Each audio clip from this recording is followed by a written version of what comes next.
Bon, vous allez me trouver fatigant, là, parce que c'est pas la première fois que je m'en plains, mais non, 2 jours entre chaque match, là, moi, ça me ruine. Ça me ruine mon momentum. Des séries qui durent 3 semaines? Ça n'a non? pas d'allure. Est-ce qu'il y a une règle, genre, tu peux pas donner la Coupe Stanley avant le 20 juin. Tu peux pas. C'est pour ça que c'est ceci qui explique cela. Il y a quand même une volonté, quelque part, d'occuper l'espace médiatique le plus longtemps possible sans interruption. La Ligue nationale ne veut pas que la finale se termine puis qu'il y ait 12 jours avant le repêchage puis qu'on soit dans un vide médiatique. Fait qu'on essaie d'étirer ça, mais d'éliminer les périodes mortes durant l'année. Ben, bravo. C'est exactement ça. C'est la seule raison, je pense. Puis en plus, on veut éviter le basket, donc la finale de basketball. Donc, mettons, entre les matchs 3 et 4 en Floride, il y avait 3 jours aussi, ce que d'habitude, on ne voit pas. Là. Entre les matchs 1 et 2 et entre les matchs 3 et 4 qui ont lieu dans la même ville, généralement, il y a juste c'est aux 2 jours. Mais là, il y avait 3 jours à Sunrise parce que le premier match était le lundi, le deuxième était le jeudi, parce que le mercredi soir, c'était un des matchs de la finale de la NBA. Et non pas parce que l'aréna était occupée ou, j'ai vérifié, là. Ici, là, il n'y avait absolument rien qui se passait. Donc, la seule et unique raison, c'était pour éviter le conflit d'air avec la NBA. Ce qu'on peut comprendre, c'est qu'à un certain point, tu essaies de mettre en vitrine ta finale, mais l'un dans l'autre, ça fait en sorte que c'est interminable, puis que la Coupe se gagne de plus en plus souvent près de la Saint-Jean-Baptiste. Puis, personnellement, moi, je trouve que c'est trop tard. J'imagine que c'est le cas de bien des gens aussi. Là. Il me semble qu'on a moins... je vais parler pour moi, mais il me semble qu'on a moins la tête à ça quand... Tu sais, moi, vous savez, je suis fan de tennis. Là, quand c'est rendu que je me prépare pour Wimbledon et que la Coupe Stanley n'est pas gagnée, c'est anachronique. Il y a quelque chose qui ne marche pas. Puis je suis d'accord avec Alex sur le fait qu'on perd le fil à un moment donné. Je pense que l'amateur de hockey... C'est qui les équipes en finale? Non, mais tu sais, l'amateur de hockey moyen, à un moment donné, il y a 2 jours entre chaque match. La saison estivale arrive, les enfants, le baseball, le soccer, les activités extérieures, puis les gens perdent l'intérêt, tout simplement. C'est un peu trop l'été. C'est ça. C'est que là, c'est ça. C'est un peu trop l'été en ce moment, puis c'est la fin des classes, puis c'est ça. Là, c'est exactement ça. On s'y... Fait que c'est les Edmonton, c'est ça? Edmonton et Floride. Les Panthers, là, pas l'autre. Exact. Okay. Non, puis, les Panthers de la Caroline. Oui, c'est ça. Parce que bientôt, ils vont commencer leur saison, eux autres aussi. C'est ça, la NFL va commencer. Ça pose des problèmes logistiques aussi parce que en Floride, c'est rarement la glace la plus nette, là, la plus propre, de meilleure qualité qu'on peut retrouver à travers la Ligue nationale, mais particulièrement à ce temps-ci de l'année, le 17 juin, ça devient extrêmement difficile d'avoir une surface glacée de qualité parce qu'on est en Floride et qu'il est le 17 juin et qu'on est rendu le 17 juin. Donc ça aussi, ça pose problème. Il y a bien des gens qui aimeraient ça que ce soit devancé, que le 31 mai, par exemple, soit la dernière journée pour attribuer la Coupe Stanley, que le début de la saison de la Ligue nationale soit devancé. On est plutôt du 12 octobre maintenant. Pourquoi pas commencer le 1er ou couper des matchs préparatoires, commencer fin septembre? Mais tout ça, c'est toujours dans l'idée d'essayer de profiter le plus possible de périodes où les autres sports majeurs nord-américains ne sont plus dans le coup, ne sont plus à l'œuvre et c'est ce que souhaite Gary Bettman parce que le mois d'octobre, c'est les séries dans les ligues majeures de baseball. Plus tu commences tard à l'automne, plus tu évites quelques semaines de la NFL. Mais bon, il n'y a pas moyen de s'en sortir complètement non plus. Là. Est-ce que les joueurs s'en plaignent? Tu parlais de la qualité de la glace, ça? Pas en ce moment, non? Je sais pas, les journalistes qui s'en plaignent. Parce que, comme Martin disait, c'est son père le fil, je sais pas. J'imagine qu'il y a des situations, dépendamment de l'issue de la rencontre, il y a des situations où d'avoir une journée de plus, ça peut être positif, mais je suis pas sûr. À ce temps-ci de l'année, les joueurs sont physiquement très amochés, là, mais moi, je lève mon chapeau aux Panthers de la Floride et aux Oilers, parce que c'est leur deuxième saison consécutive. Mais ces gars-là vont terminer fin juin. Faut que tu prennes, après une saison comme ça, il faut que tu prennes 3 semaines minimum sans rien faire. Là, et déjà, à la fin juillet, tu recommences à t'entraîner. Puis, 1 mois et demi plus tard...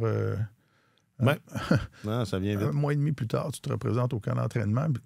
Et les gars commencent à patiner plusieurs semaines avant le camp d'entraînement. Fait que finalement, ça n'arrête jamais. Là. On se fait toujours dire lorsqu'on est enfant que le sport, c'est la santé et que c'est sain, tout ça. Ça, c'est du sport industriel. Là, c'est très, très difficile pour les athlètes. Ça compte pas pour le sport de haut niveau, ça, Martin. Non. Ça vaut pour le sport récréatif. Exact. Mais mine de rien, tu viens quand même de glisser que la série allait se rendre en 7. Là. C'est ça, c'était une prédiction accidentelle. Sait-on jamais. Sait-on jamais, ouais. Ah, tout est dans l'excès, mon père disait. C'est l'excès. Exact. C'est l'excès qui est néfaste. D'accord, aujourd'hui, la coupe est en place. Et un plaidoyer pour le Conn Smythe, c'est tellement hockey, épisode 416.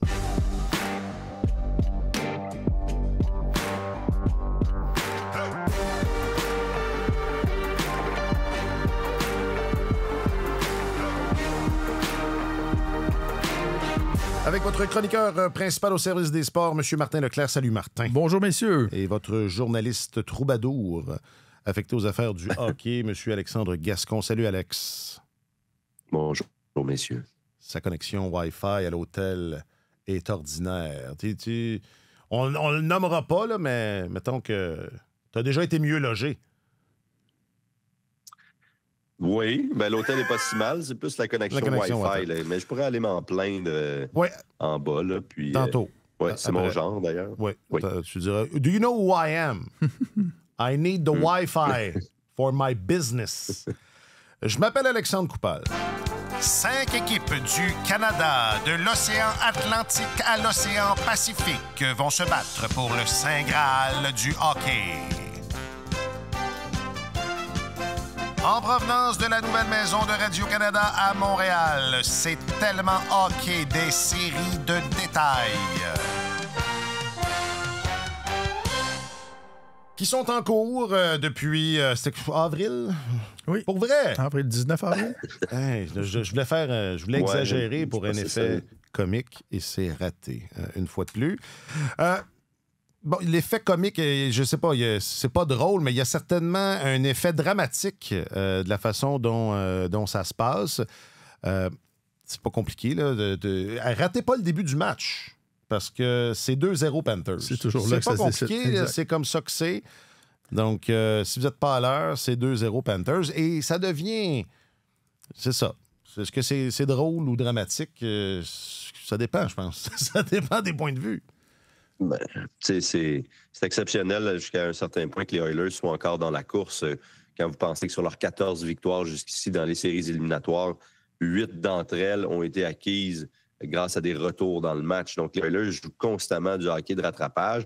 Ils ont certainement les munitions pour le faire. C'est probablement l'équipe la mieux équipée pour pouvoir revenir dans les rencontres comme ça avec leur feu d'artifice offensif, mais il demeure que ce n'est pas une recette pour le succès. Les joueurs l'ont dit eux-mêmes après le match numéro 4, quand ils ont remporté la rencontre après avoir donné 3 buts en première période.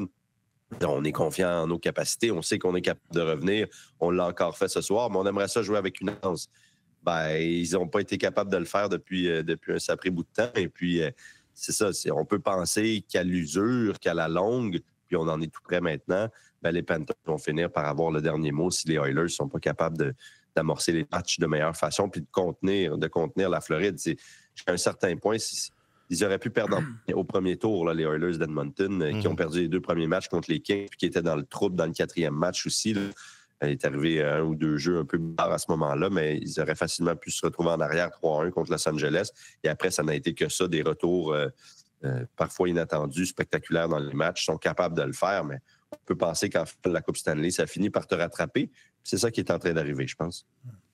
Et il y a toutes sortes de façons de prendre un retard dans un match. Ça peut être un match extrêmement serré. Tout le monde joue bien défensivement. Et bon, l'autre équipe marque. Mais quand tu joues mal, quand tu tires toujours de l'arrière parce que tu joues mal, ça, c'est difficile à rattraper. Et moi, je trouve que les Oilers sont en train de l'échapper. C'est affreux de voir une équipe comme ça jouer en finale de la Coupe Stanley. En première période, lors des 3 premiers matchs, le score total est de 7-0 en faveur des Panthers. Et bon, il y a eu de l'indiscipline à travers ça. Il y a 3 de ces 7 buts-là qui ont été marqués en avantage numérique. Mais de façon générale, tu regardes la façon dont les buts se marquent, Il y a toujours un joueur des Oilers qui a une passe, ou presque, sur le but de l'adversaire. En finale, tu t'attends à ce que, habituellement, retrouver deux équipes qui jouent, qui minimisent les erreurs, qui jouent pour la moyenne, là, puis les jeux simples, puis tout le monde fait son travail, puis il y a le moins de revirements possible qui sont commis, puis l'option la plus facile. Mais les Oilers se compliquent constamment la vie. Et moi, je suis en désaccord avec jusqu'à un certain point, avec les gens qui disent que les Panthers offrent une clinique de hockey et qui resserrent l'étau sur les Oilers. L'anaconda. Les Oilers se tirent dans le pied constamment. Là. Des revirements épouvantables qu'on voit habituellement en début de saison dans une équipe qui n'aspire pas vraiment aux séries éliminatoires. Et une statistique que je trouve intéressante, là, depuis 4 matchs, les Oilers accordent en moyenne 5 buts par match. Ils ont accordé 4 buts dans un match, 6 dans l'autre, puis 5 buts à chaque fois. Et j'ai essayé de retrouver ça. Je me suis dit, je me souviens pas avoir vu ça en finale de la Coupe Stanley. Et depuis le début de l'ère moderne, depuis 1967, il y a seulement 3 autres équipes dans l'histoire de la finale qui ont connu 4 matchs de suite où ils ont accordé au moins 4 buts à l'adversaire. Et ça s'est passé dans les années 70, dans les 3 cas. Là. Les Blues en 1970 contre les Bruins de Boston, qui se sont fait battre. Les Blackhawks en 1973 contre le Canadien, qui se sont fait battre. Et les Rangers en 79 contre le Canadien, qui se sont fait battre. Alors, c'est très, très rare que tu arrives en finale de la Coupe Stanley puis tu vois une équipe jouer si mal que ça défensivement parce que c'est un critère pour rentrer en série de bien jouer défensivement. Puis généralement, si tu te rends à la fin du tournoi, c'est parce que tu as continué à bien faire ça. Fait que honnêtement, on dit depuis le début des séries, les Oilers, ils reviennent tout le temps. Ils connaissent un mauvais match, ils reviennent tout le temps. Mais là, ça fait plusieurs mauvais matchs. Là. Ils sont sur une dérape. Ouais. Et je suis pas très optimiste pour eux, honnêtement. Mais c'est difficile. Oh no. Comment tu dis? Oh no? Non, je faisais juste rebondir. Parce que c'était une onomatopée. D'accord. Mais comment parce qu'on les a vus faire mieux. T'sais, même dans ces séries-là, là, on les a vus jouer du jeu plus serré. On les a vus prendre moins de risques. Il me semble, ça m'apparaît comme quelque chose de pas compliqué. Là. Ouais, ils sont peut-être juste plus amochés. À un moment donné, tu frappes le mur. Là. Tu regardes jouer Ekholm, Mathias Ekholm, il a été responsable, à mon sens, de 2 buts dans le dernier match. Quand Brad Marchand est passé comme une balle de fusil à côté de lui après une mise au jeu en zone centrale, là, un défenseur de ce calibre-là de la Ligue nationale, il ne se fait pas dépasser comme ça, il ne se fait pas contourner. Puis il a commis un revirement facile en quittant sa zone défensive là, qui a fait 2-0 Floride. Jake Wallman, ça a été une aventure aussi. Même les gars qui sont supposés d'être plus fiables, mais de façon générale, ils sont amochés. Ils ont des attaquants importants pour eux. C'est l'attaque, leur moteur. Ils ont des attaquants importants qui sont amochés, mais il y a peut-être plus de gars qu'on pense dans cette équipe-là qui ne sont pas à 100%, parce que moi, je les trouve méconnaissables, honnêtement. Là. Mais tu parles de Mathias Ekholm, mais c'est quoi? C'est son 6e match depuis son retour au jeu. C'est un gars qui n'était même pas supposé de jouer du reste de l'année. On pensait qu'on le reverrait juste l'année prochaine. Alors, on se doute qu'il n'est probablement pas au sommet de ses capacités. Mais c'est vrai que c'est étonnant dans la mesure où contre Vegas et contre Dallas, c'était une équipe vraiment plus solide défensivement, beaucoup plus étanche. Je pense que tu tiens une partie de la réponse, Martin. Et il doit y avoir pas mal de gars qui sont maganés. Ils sont peut-être au bout de leur rouleau. Mais en même temps, c'est ce qui rend l'exploit des Panthers d'autant plus appréciable ou distinct, c'est que, eux, c'est leur 3e finale d'affilée avec essentiellement le même noyau. Quoi qu'ils ont fait des ajouts très pertinents, là, comme Seth Jones et Brad Marchand. Et d'ailleurs, ce sont 2 des meilleurs joueurs de cette équipe-là et eux n'ont pas connu les 2 autres printemps interminables non plus. Alors peut-être qu'il y a quelque chose là. Mais tandis que d'autres sont plus discrets un peu. Sauf que les Panthers, malgré tout, malgré la fatigue, malgré les parcours épuisants, éreintants, longs, répétitifs, tout ça, eux sont encore là. Mais c'est vrai qu'Edmonton, c'est incroyable. Je les regardais jouer. Des fois, j'avais l'impression de voir le Canadien en début de saison. Exact. Tu les regardes pendant les matchs 3 et 4, particulièrement en Floride, sont embourbés dans leur territoire au point où ils ne savent plus comment s'en sortir. Là. Tuer les jeux, comme on dit régulièrement, relancer l'attaque, tout ça, oublie ça. Là, c'est c'est la circulation de rondelles offensives qui s'installe dans le territoire des Oilers. Et ils sont coincés, ils sont piégés. Parfois, ils ratent leur couverture, leurs assignations. On ne sait plus qui doit couvrir quel joueur. Alors, il y avait de l'amateurisme là-dedans, carrément.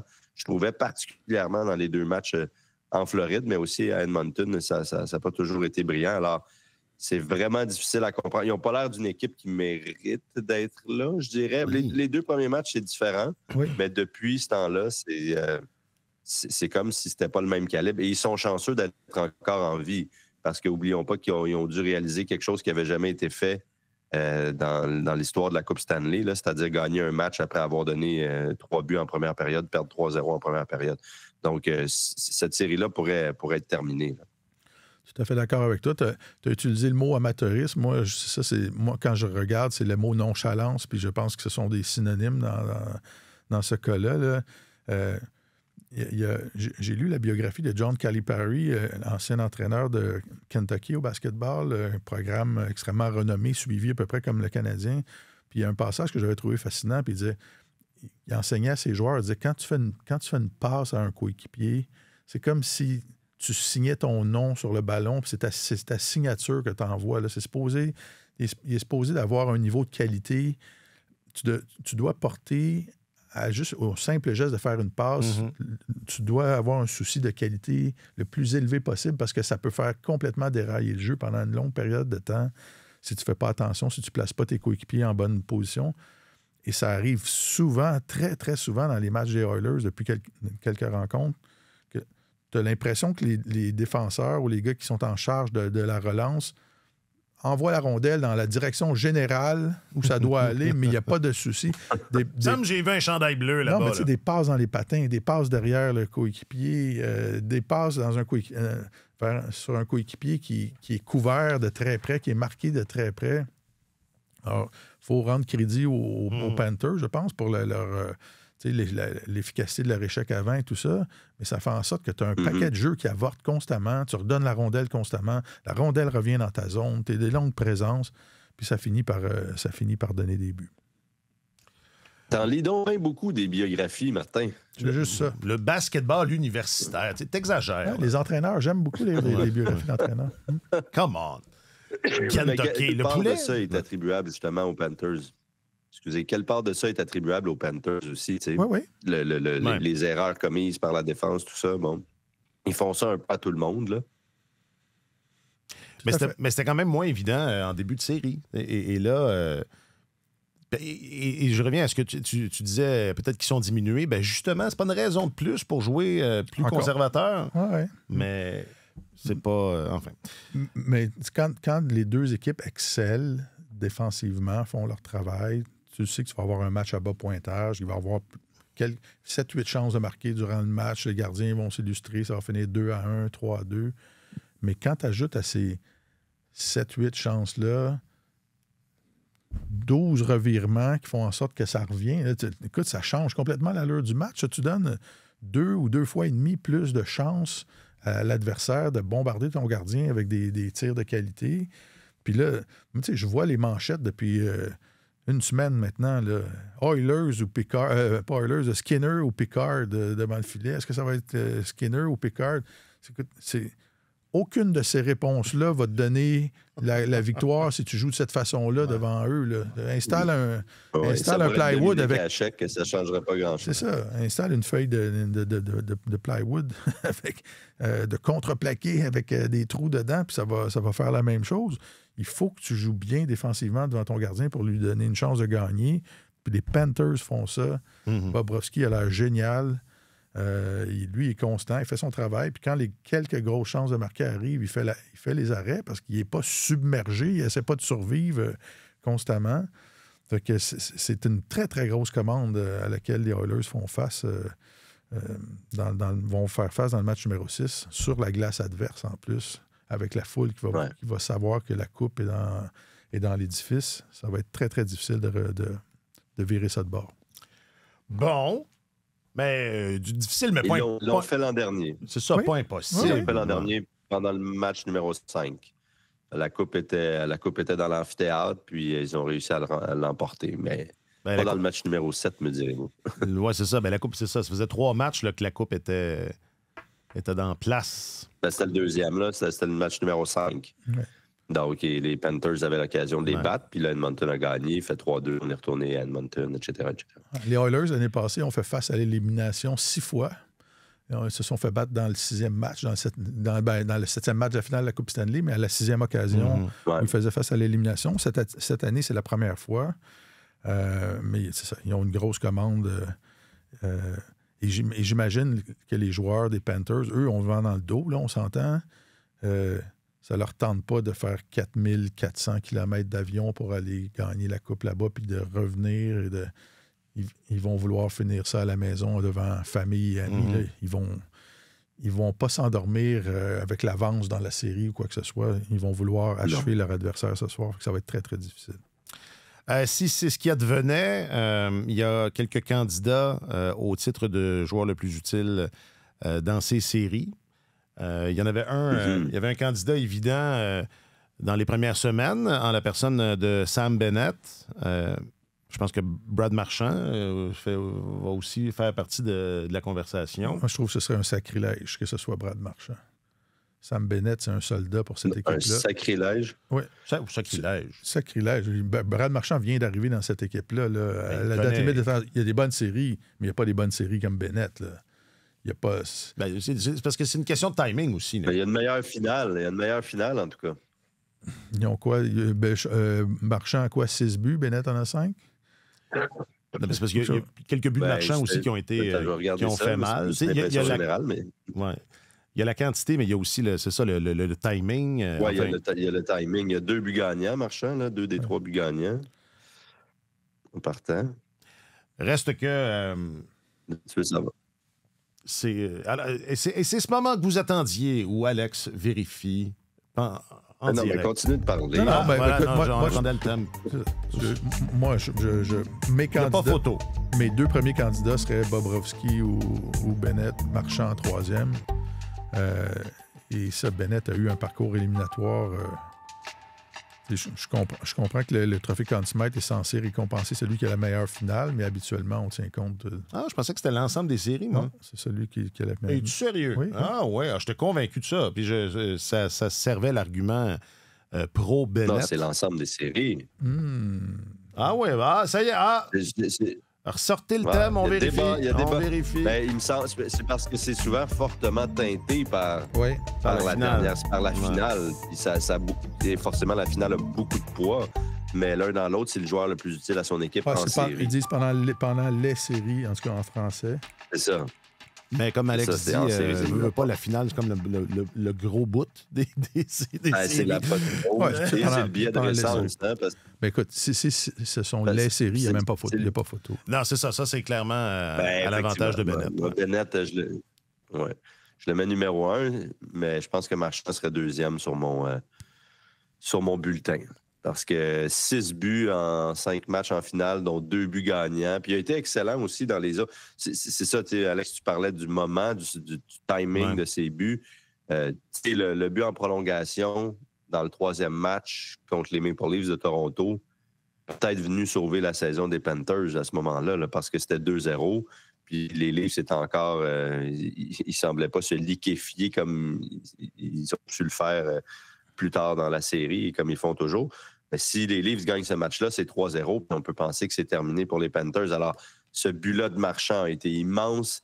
Même chose pour le but qui a fait 1-1 dans la série au 2e match, encore en prolongation. Il a obtenu le but gagnant dans le dernier match aussi. Brad Marchand a certainement une bonne candidature pour le trophée Conn Smythe. Et comme on se laisse souvent influencer par ce qui vient d'arriver et par le fait que la finale, c'est l'apothéose et forcément, c'est la série la plus importante, je ne serais pas surpris s'il le remportait. Mais ça risque... Mettons que les Panthers gagnent ce soir, là, ça risque d'être très serré.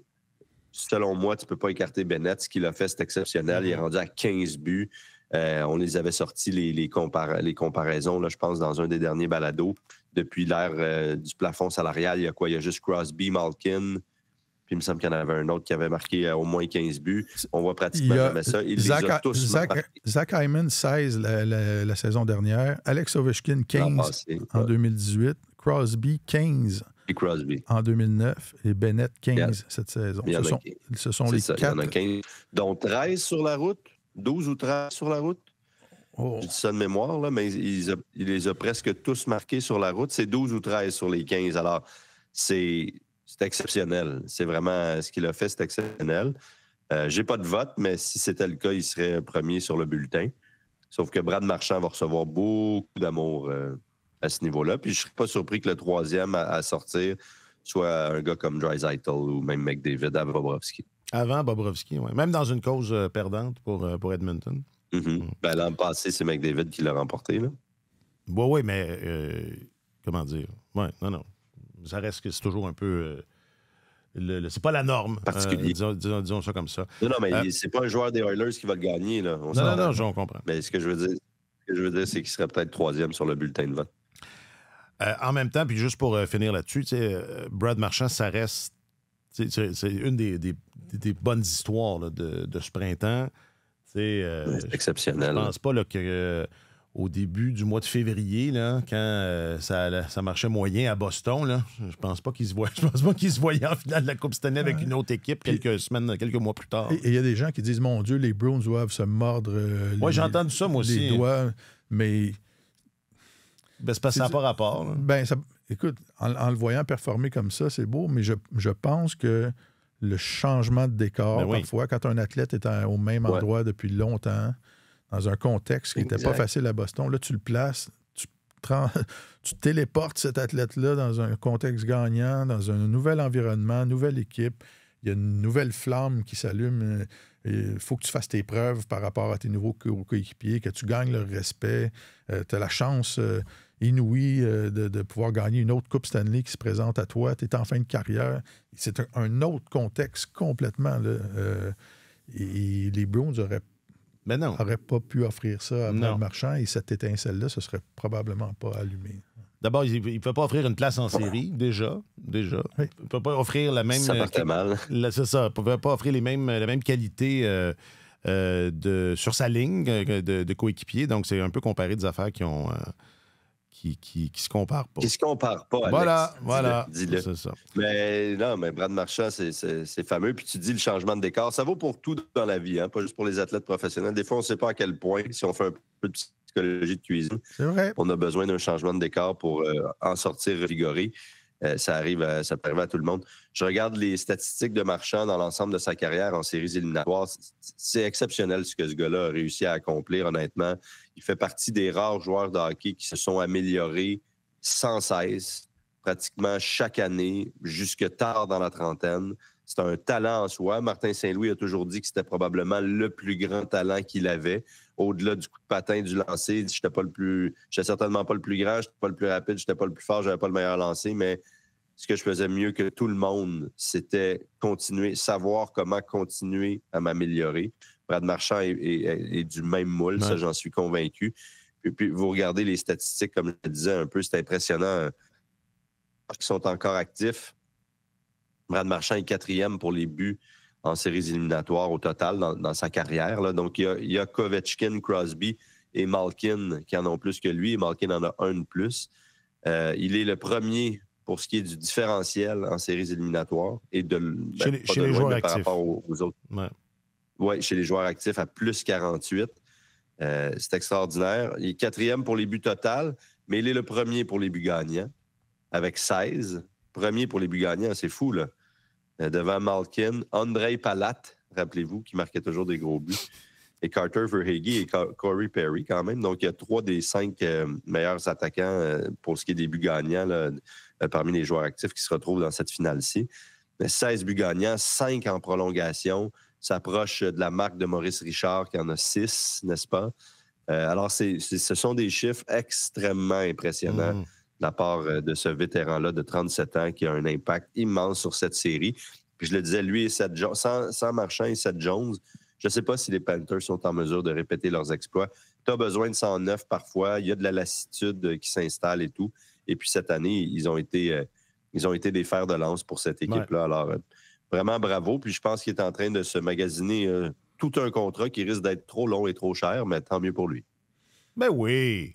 Faut profiter. Mais je suis content que tu nommes Seth Jones parce que c'était le dernier élément que je voulais souligner. Puis et tu parlais de changement de décor. Tu sais, Seth Jones, personne, je suis sûr. Quoique le retour a été bon quand même pour les Blackhawks. Là. Ils ont obtenu le gardien, Alex Edmond. C'est ça, Spencer Knight. Et des choix aussi. C'était quand même un choix de premier tour aussi, si je ne m'abuse. C'était donc quand même un beau paquet, là, un beau pour en retour. Mais tu sais, on n'a pas l'impression, ou enfin, ça enflammait pas là, que Seth Jones soit possiblement disponible. Là, ça enflammait pas Seth Jones les passions. Seth Jones a été mal aimé durant tout son séjour à Chicago. Le jour où ils ont conclu où ils ont fait son acquisition en provenance de Columbus, les Blackhawks, il y a une frange de partisans des Blackhawks qui s'est acharnée sur Seth Jones et sur Stan Bowman par la bande en disant que c'était une transaction affreuse, épouvantable. Beaucoup de gens qui... Ça va avec le salaire aussi. Là, je pense qu'il a signé pour 9 millions et demi. Là. Il n'a peut-être pas joué à la hauteur de ça, mais c'est vrai ce que... Mais là, on voit que dans une bonne équipe aspirante à la Coupe Stanley, il joue quand même un rôle important. Là. Moi, je ne pensais pas que les Panthers allaient pouvoir se remettre du départ de Brandon Montour. La saison passée, ça avait été un joueur extrêmement important dans la conquête de la Coupe Stanley des Panthers. C'était un des gars autour desquels le jeu tournait constamment. Il y avait la rondelle souvent, il s'impliquait en attaque. Il donnait beaucoup de punch à cette équipe-là. Et ils ont trouvé une façon de remodeler autrement leur brigade défensive, les Panthers. Et Seth Jones a été une de ces pièces de casse-tête-là. Alors, bravo. Il faut que tu sois vraiment habile comme directeur général pour être capable de ramener ton équipe 3 fois de suite dans le contexte de plafond salarial, de ramener ton équipe 3 fois de suite en finale. Je pense qu'on ne souligne pas assez souvent à quel point Bill Zito a fait un grand travail avec cette équipe-là dans les dernières années. Tu as raison de le mentionner. Et ce que vous venez de dire là en est un exemple éloquent, messieurs.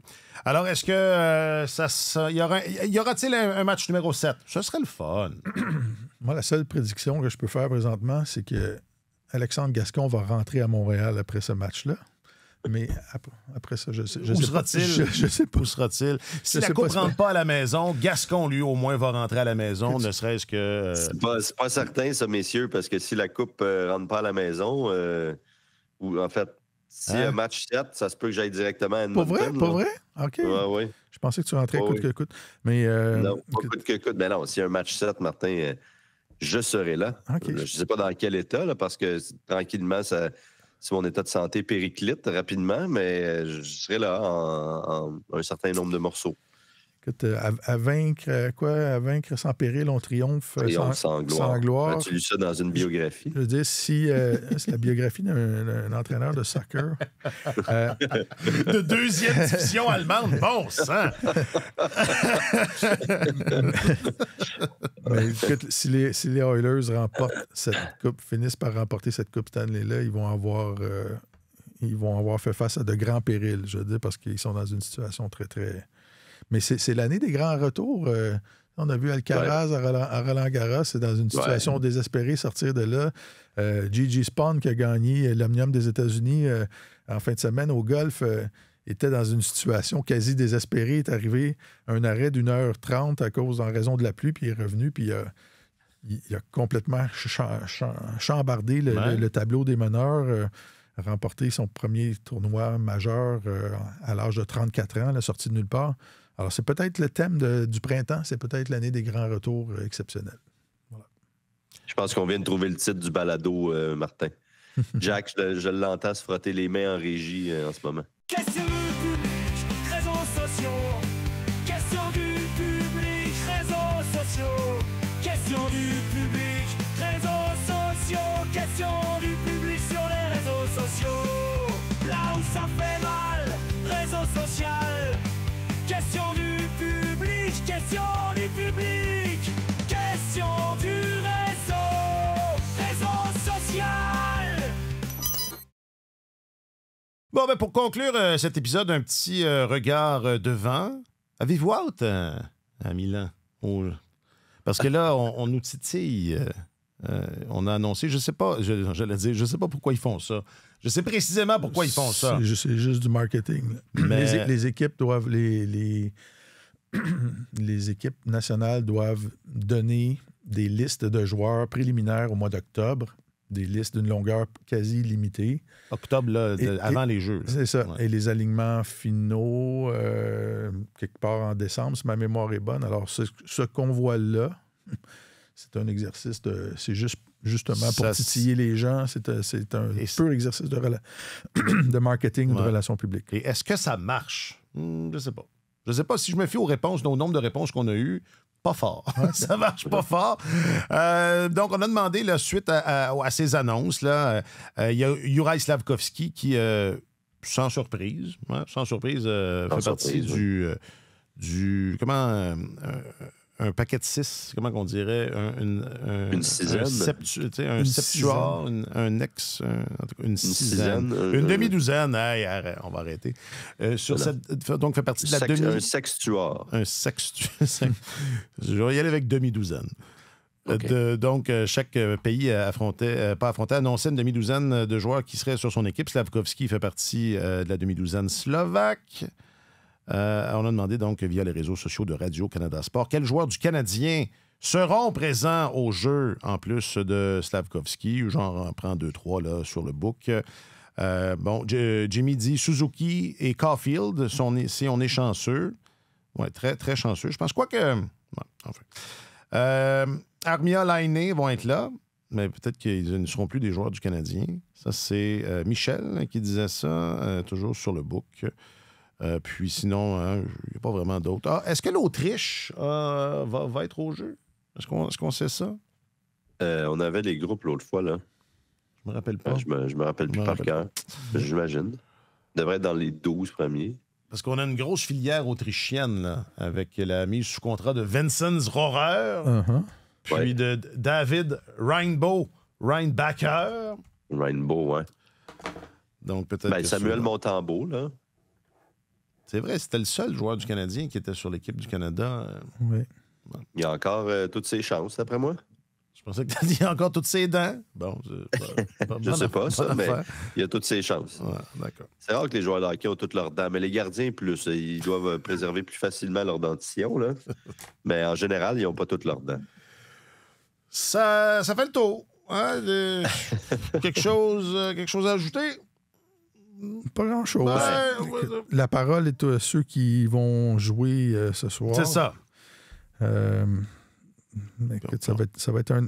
je les ai, les groupes, là, j'ai trouvé. OK. Vas-y. Alors, Canada, Suisse, Tchéquie, France dans le groupe A. Ah, parfait. On va jouer contre Gilles Bosque et Hugo Gallet. Alors, on a peut-être Montembeault parmi ces joueurs-là qui portent les couleurs du Canadien. Groupe B, Finlande, Suède, Slovaquie et Italie. Mm-hmm. Forcément. Et groupe C, États-Unis, Allemagne, Lettonie et Danemark. Bon, il n'y a pas d'Autriche. Pas d'Autriche. Il n'y a pas d'Autriche. Les Italiens qui ont une place, étant donné que c'est le pays organisateur. Donc, il y a de fortes chances que les joueurs du Canadien aient pas loin de 2 semaines de vacances pour terminer la saison en force.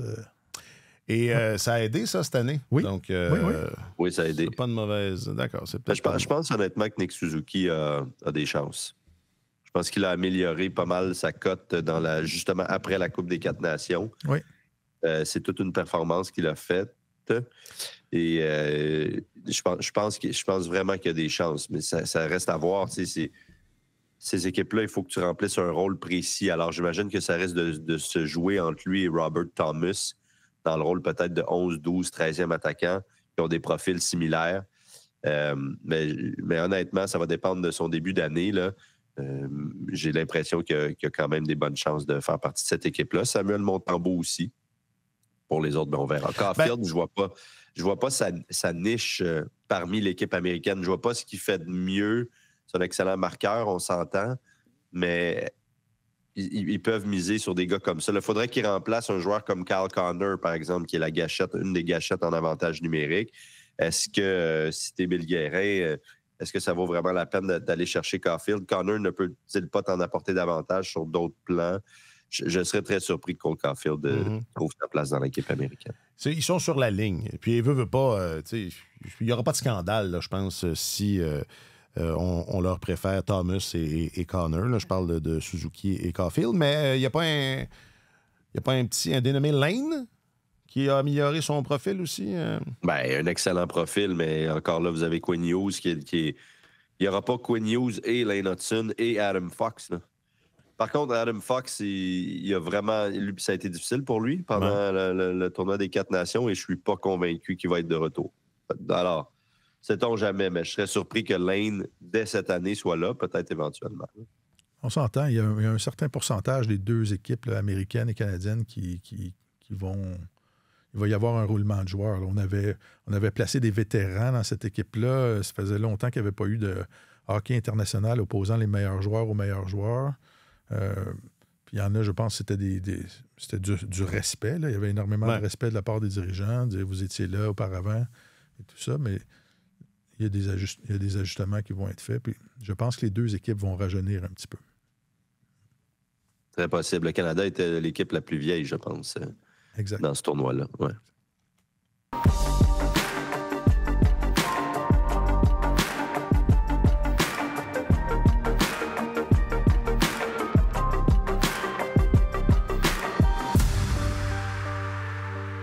Alors, nous y voici à quelques heures de ce match numéro 6. On sera là, bien sûr, vendredi, peut-être dans une version wrap-up de la saison, peut-être pas, peut-être dans une version preview. Si seulement il existait des mots en français pour toutes ces situations-là. Hein. Mais il n'y en a pas. Non. Il n'y en a aucun. Quelle langue rudimentaire, le français. Et voilà, il n'y a pas assez de mots. C'est ça le problème. Pas assez de mots. Martin Leclerc, tu es notre journaliste...